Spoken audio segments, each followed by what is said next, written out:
Karena LGBT itu kan sudah jelas alurnya, sudah jelas permasalahannya. Tapi ada yang masalah sangat mendasar. Mungkin Ustaz tadi belum jelaskan. Ada orang terakhir 2 kelamin. Itu yang salah siapa? Artinya bukan salah kita yang mengandung, tapi memang itu sudah terlahir dalam keadaan demikian.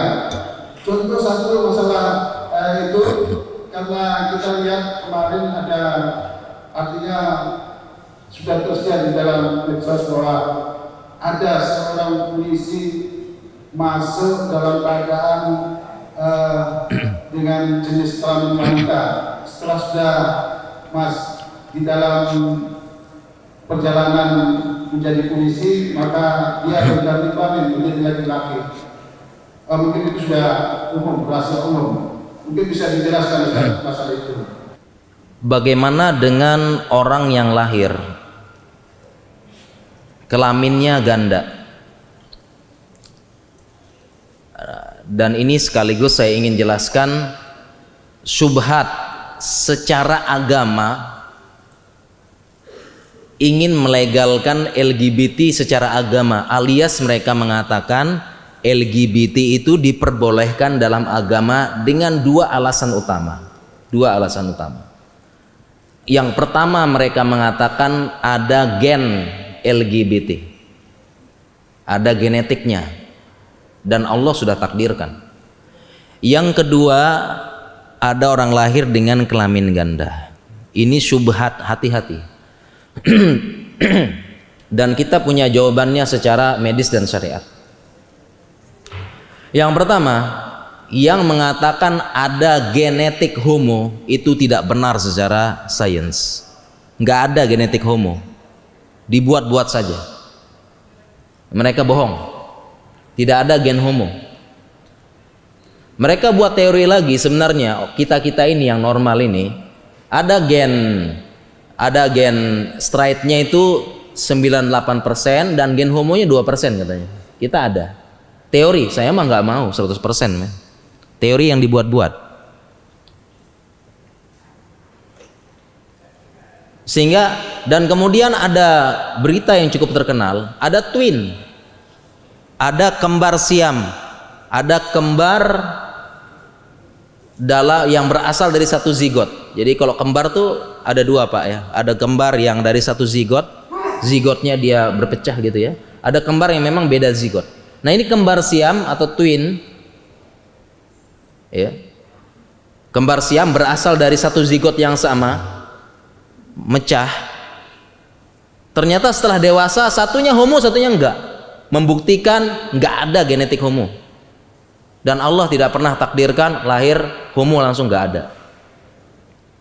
Ini jawaban untuk yang pertama.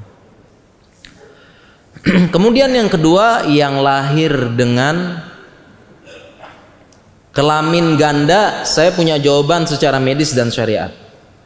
Kita jawab secara syariat dulu. Kelamin ganda berbeda dengan homoseksual.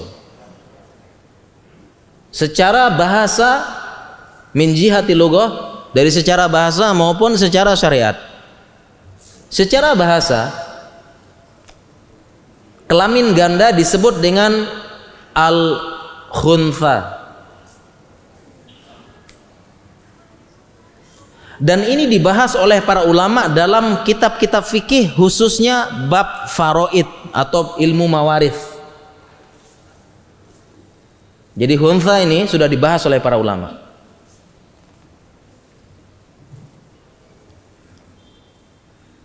Dan berbeda dengan yang namanya homoseksual, secara bahasa disebut mutakhonith. Apa jemaah? Mutakhonith. Jadi berbeda, khuntha berkelamin ganda dan homoseksual mutakhonith ini berbeda atau waria.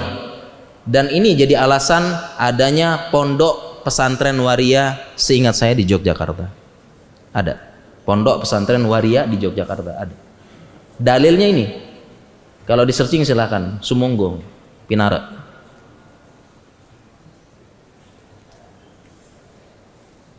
Mereka mengatakan itu sama. Al-khuntha udah dibahas oleh para ulama, berarti eksistensinya diakui.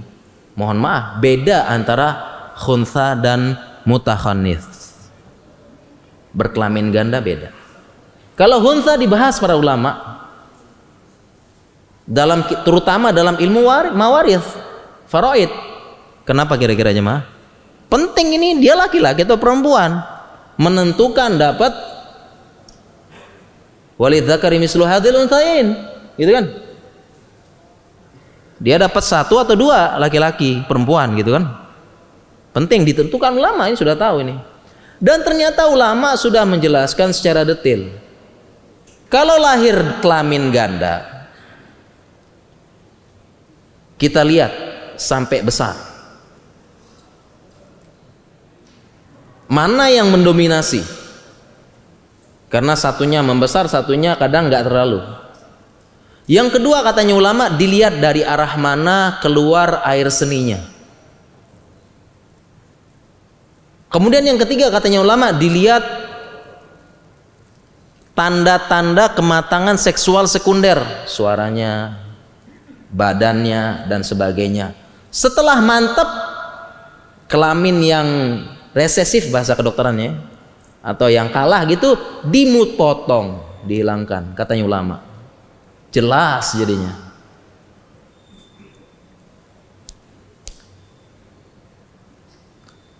Kemudian jawaban secara kedokteran, al-khuntha secara kedokteran namanya hermaprodit. Ini istilah kedokterannya. Orang yang lahir dengan kelamin ganda namanya hermaprodit. Dibahas dalam ilmu kedokteran. Lahir ganda. Hermaprodit memang begitu lahir ada yang nggak kelihatan. Nggak kelihatan.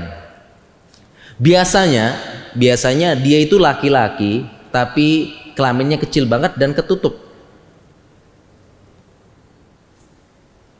Sehingga saya pernah ketemu ketika sedang stase urologi, ketemu pasien dipanggil namanya perempuan, Suminah atau apa gitu. Ketika dipanggil yang masuk laki-laki tinggi besar, rambut ini. Nyata memang kebanyakan begitu ya, kebanyakan dia laki-laki tapi dia ketutup. Sehingga orang tua kurang teliti, pas lahir-lahir perempuan dinamakan perempuan, tapi setelah besar ini mulai kebuka dan mulai membesar, laki-laki. Tapi masih ada sisa-sisanya sedikit memang itunya ya. Saya pernah itu ketemu orangnya, panggil masuk, laki-laki ternyata, nama perempuan.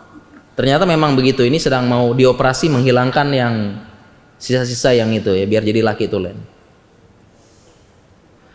Dan secara psikologis khuntha atau hermaprodit ini justru mantap berperilaku sebagai laki-laki atau sebagai perempuan. Jadi memang kelamin dua tetapi mereka perilakunya mantap secara laki-laki dan psikologis dia laki-laki atau perempuan. Mantap. Jadi cuma kelainan di situnya aja. Kelainan dalam proses organogenesis. Nah, ini pelajaran kedokteran lagi. Seharusnya ada dalam ilmu organogenesis, pembentukan organ dalam kandungan itu memang dia harusnya terpisah, mulai terpisah. Tetapi karena sesuatu hal dia tidak terpisah dengan sempurna, tidak berubah dengan baik sehingga agak nanggung-nanggung gitu. Dan kebanyakannya begitu, lahir dia laki-laki tapi ketutup dan dikira perempuan, kebanyakannya begitu. Dan dia mantap berperilaku sebagai laki-laki atau perempuan, nggak ada kelamin ganda ngelambai terus, nggak ada, mantap. Sehingga itu tidak bisa dijadikan hujah alasan berdirinya pesantren waria. Begitu, insyaallah.